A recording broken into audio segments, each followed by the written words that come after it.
Paris. City of love, romance, and dreams. So they say. I used to say it too. But ever since that day, the day of the murder, I've always associated my beloved Paris with death.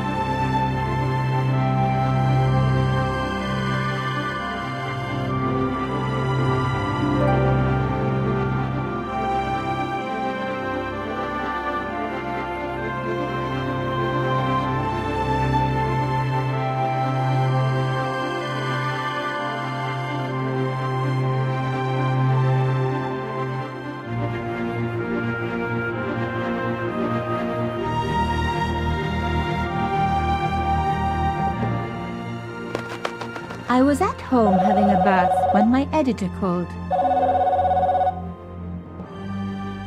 Collard, get your ass over to the Palais Royal now. You got an interview. With Pierre Carchon. Yes, the Pierre Carchon. No photos, so leave your gear at home. He asked for you personally. Don't ask me why. Anyhow, this could be big, so if he makes a pass, don't forget. Just smile, say yes, and keep taking notes. So charming and so very apt. Pierre Carchon was a media king, a national hero, and one of the most infamous adulterers in Europe. He and his wife Imelda were just one step down from royalty. Whoa, I hate mimes, but unless you humor them, they don't go away.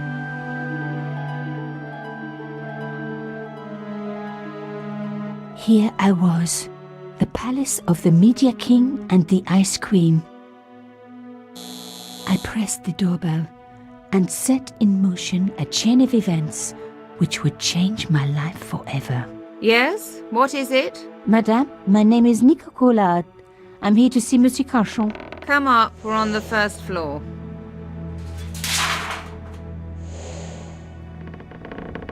Madame Carchon, it's a pleasure to meet you. Yes, I'm sure. The Ice Queen was certainly living up to her reputation.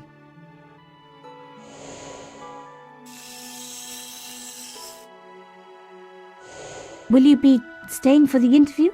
Mademoiselle, I know little of my husband's business affairs, and I care even less. I certainly have no intention of watching him pore over yet another pretty little journalist. Pretty? You're too kind, madame.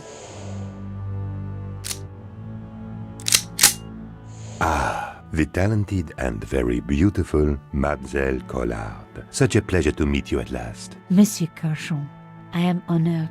Oh, I'm sure you are. Call me Pierre, please. But I do not flatter you idly.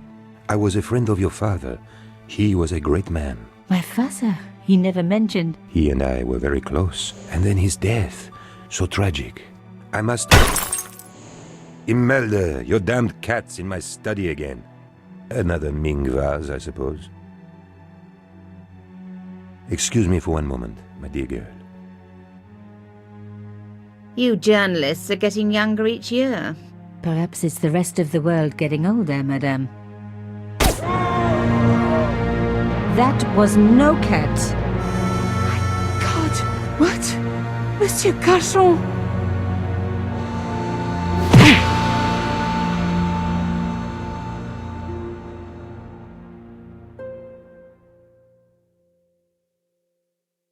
He's dead.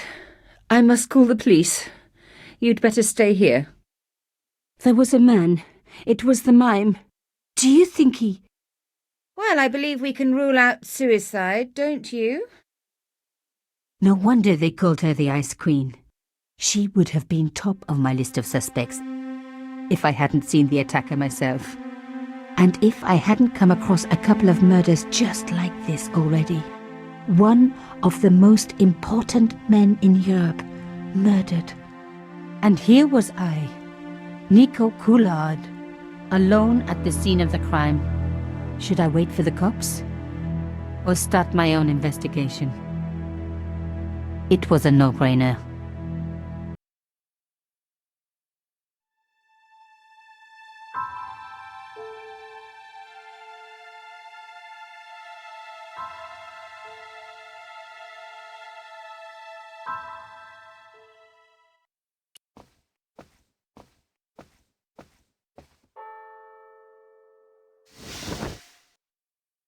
A small round piece of glass had been cut out of the pane. This was a professional job.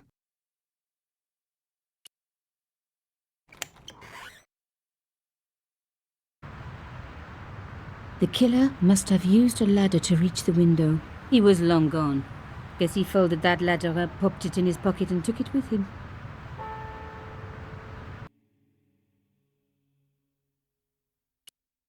I didn't want to cut myself and leave blood on the glass. Call me old-fashioned, but I like to keep my DNA to myself.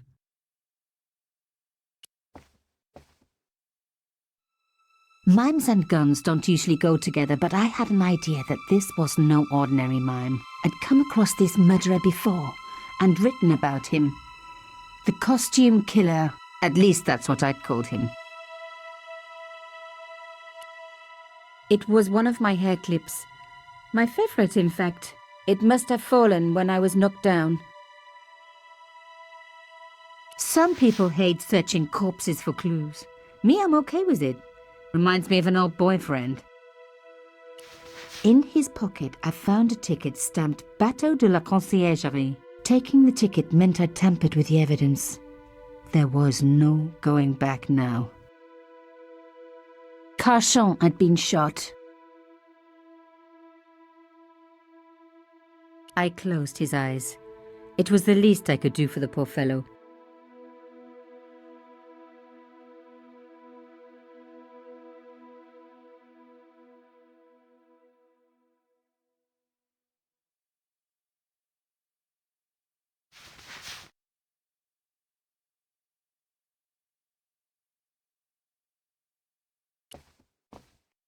A bust of Pierre Carchon, humble servant of La France.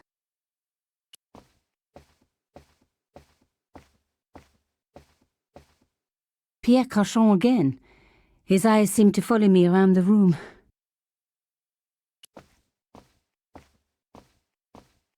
The bookcase was filled with obscure first editions.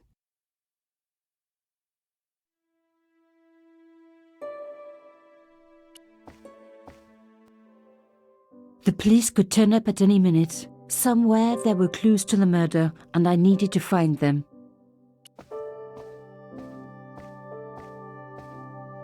A medieval pageant. Original, no doubt. The tapestry must have cost a fortune. A Louis XIV table with an antique cloth. Imelda had taste. But hey, with a husband that rich, taste is easy.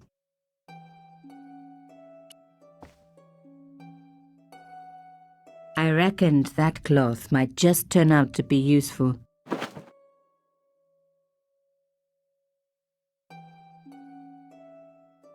Even my fingernail wouldn't fit into such a small hole.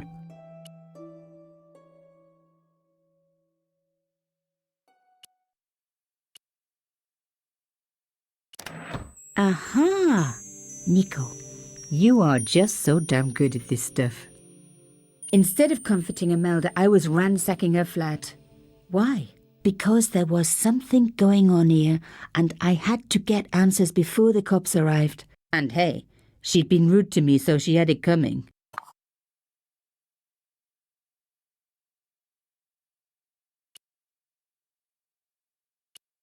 A key. Maybe a safe key.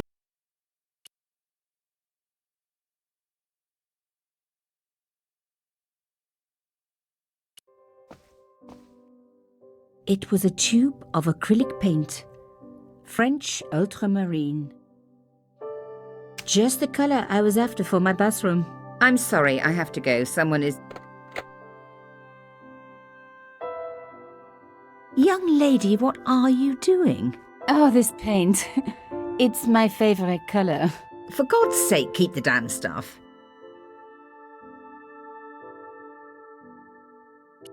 Imelda had talent, but I certainly wasn't going to tell her that.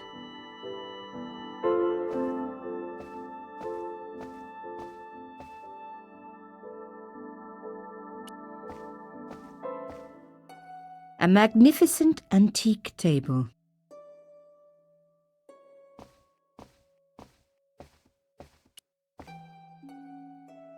The door was locked.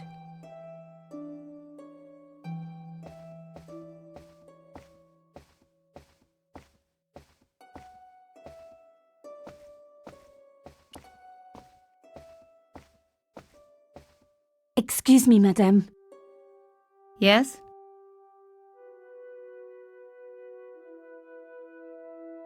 Why would a mime want to kill your husband? Pierre had plenty of enemies. Half the husbands in Paris for a start. How did your husband know my father?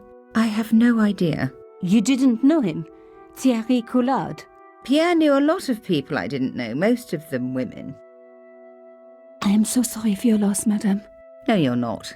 You're a journalist. Journalists don't feel sorry. Not true. We shall see. Why did your husband send for me? What did he want to discuss?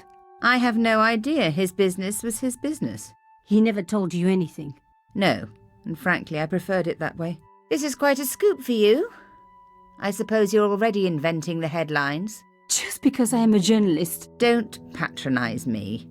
You're all cut from the same cloth. Do you have any moral sense at all? Yes, that's why I do this job.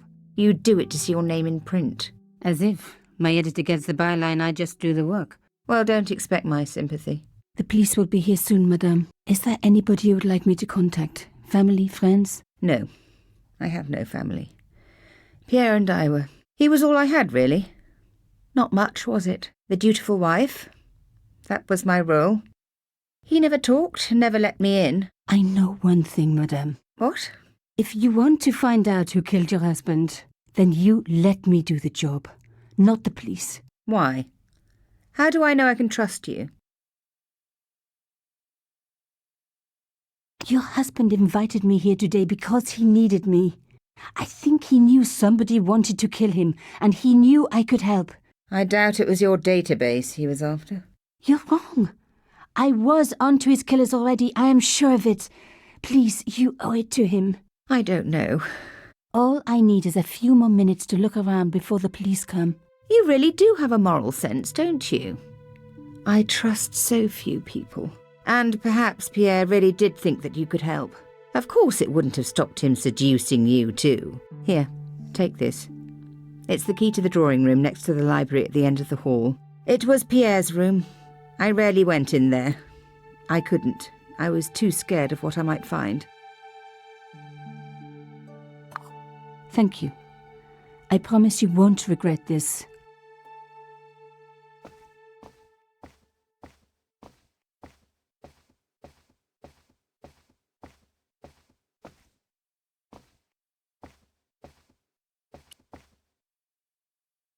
The door was locked.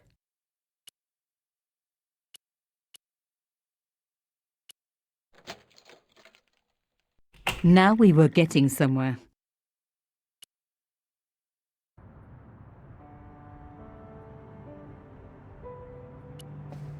I didn't need the lights on. It was light enough already. The painting showed the Cachons together, in love. As the poet said, the past is a different country. Or did I read that in a fortune cookie? There was the very faintest of clicks.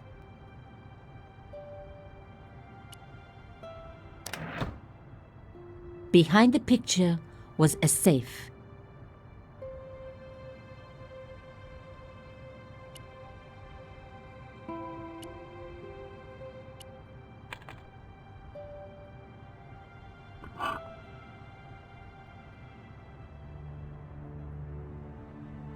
In the safe was some kind of artifact. There were strange symbols on its surface.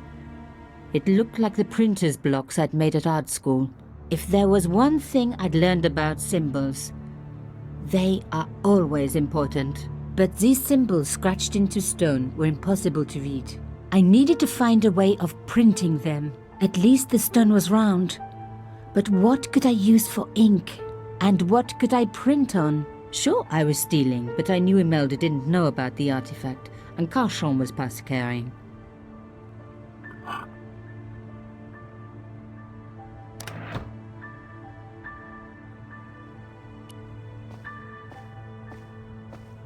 This wasn't the time for me to lie on the sofa doing my Marie Antoinette impression, though it is very popular at parties, especially with gay guys. Don't ask me why.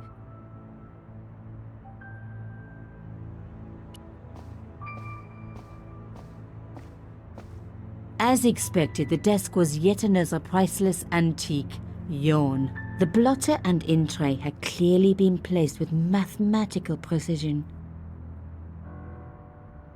My heart skipped a beat. It was a carved elephant. But not just any carved elephant. It had been made by my father. I knew for certain because in my apartment I had its exact twin, carved into a box he had made.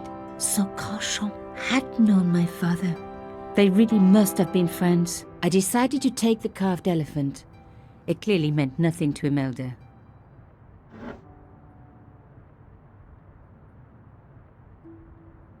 I didn't want to take the tray, but I knew that I could use it.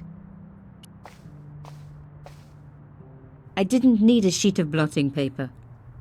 Not while it was blank.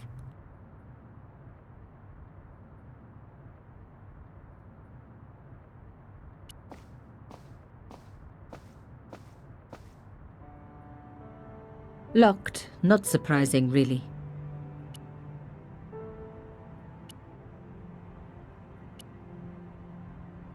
It didn't work, but I guess it would have been surprising if it had.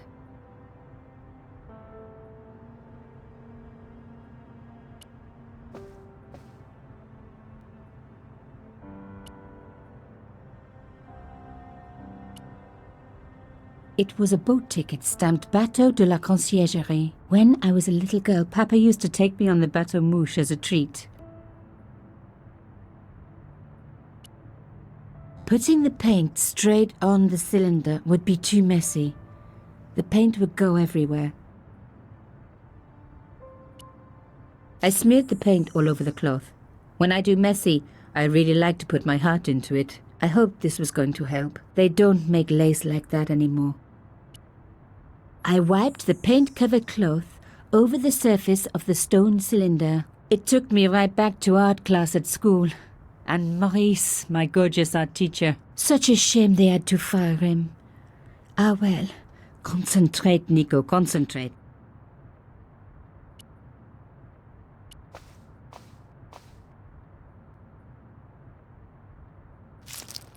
Genius!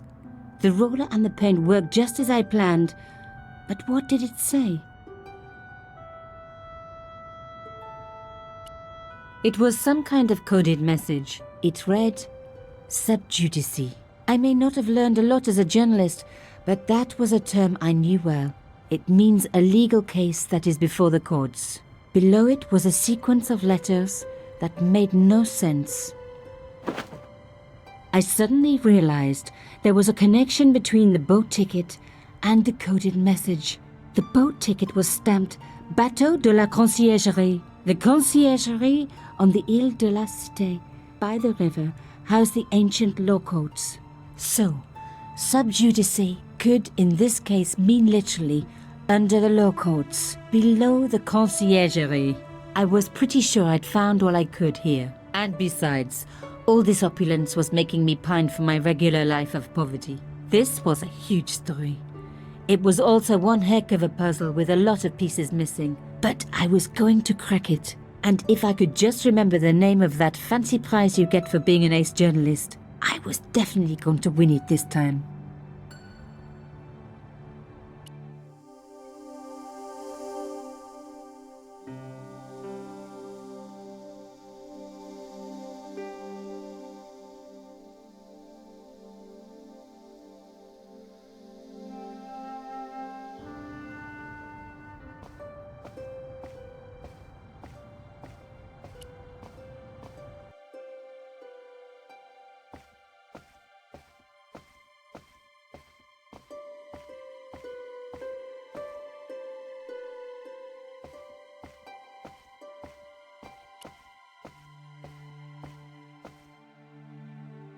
Did you find anything useful? This carving. Do you know anything about it? It was Pierre's. What does the statue have to do with... Please, I need to know. He was given it by a friend, something to do with Africa. He never explained any more. No, but I think it was important to him, always on display. Why? It was carved by my father. Oh, I see. I didn't know. Imelda, I will do everything I can to find the killer. Thank you, my dear. And if the police ask, Don't worry. You were never here. sub judice was the key. I was going to have to find a way under the conciergerie. I decided to head straight for the quayside on the Ile de la Cité. If there was a way of getting under the conciergerie, it would have to be from there.